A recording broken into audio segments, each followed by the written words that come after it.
Silicon city ಮತ್ತೊಂದು 5K ಓಟಕ್ಕೆ ಸಜ್ಜಾಗ್ತಾ ಇದೆ. ಸೆಪ್ಟೆಂಬರ್ 28ರಂದು mega cause run 5K Bengaluru ಓಟವನ್ನು ಆಯೋಜಿಸಲಾಗಿದೆ. Para Olympic committee of India ಮತ್ತು Karnataka sports association for physically handicapped ಜಂಟಿ ಸಹಭಾಗಿತ್ವದಲ್ಲಿ ಈ ಓಟವನ್ನು ಆಯೋಜಿಸಲಾಗಿದೆ. ಬೆಂಗಳೂರಿನ ಕಂಠೀರವ ಸ್ಟೇಡಿಯಂನಿಂದ ಆರಂಭವಾಗಿ ವಿಧಾನಸೌಧ, ಕಬ್ಬನ್ ಪಾರ್ಕ್ ಮೂಲಕ ಸಾಗಿ ಮತ್ತೆ ಸ್ಟೇಡಿಯಂನಲ್ಲೇ ಸಮಾರೋಪವಾಗಲಿದೆ. ಈ 10K ಓಟದಲ್ಲಿ ಕೇಂದ್ರ ಸಚಿವ ಸದಾನಂದ ಗೌಡ, ಸಚಿವ ರಾಮಲಿಂಗಾರೆಡ್ಡಿ, ಸಚಿವ ಅಭಯ್ ಚಂದ್ರ ಜೈನ್ ಮತ್ತಿತರರು ಭಾಗವಹಿಸಲಿದ್ದಾರೆ.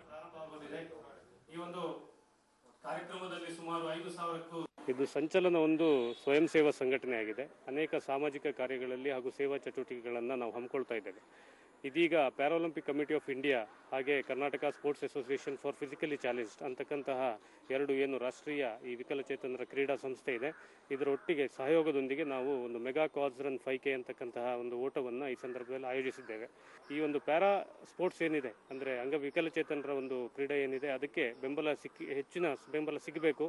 ಇದರಲ್ಲಿ ಹೆಚ್ಚಿನ ಕ್ರೀಡಾಳುಗಳು ಮುಂದೆ ಕೂಡ ದೇಶಕ್ಕೆ ಪದಕವನ್ನು ತರತಕ್ಕಂಥ ರೀತಿಯಲ್ಲಿ ಅವರಿಗೆ ಇದರಲ್ಲಿ ಸುಮಾರು ಒಂದು 5,000ಕ್ಕೂ ಹೆಚ್ಚಿನ ಜನರು ಭಾಗವಹಿಸತಕ್ಕಂಥ ನಿರೀಕ್ಷೆ ನಮಗಿದೆ. ಕಂಠೀರವ ಕ್ರೀಡಾಂಗಣದಿಂದ 5 ಕಿಲೋಮೀಟರ್ನ ಓಟ ಇದು ಪ್ರಾರಂಭವಾಗುತ್ತೆ.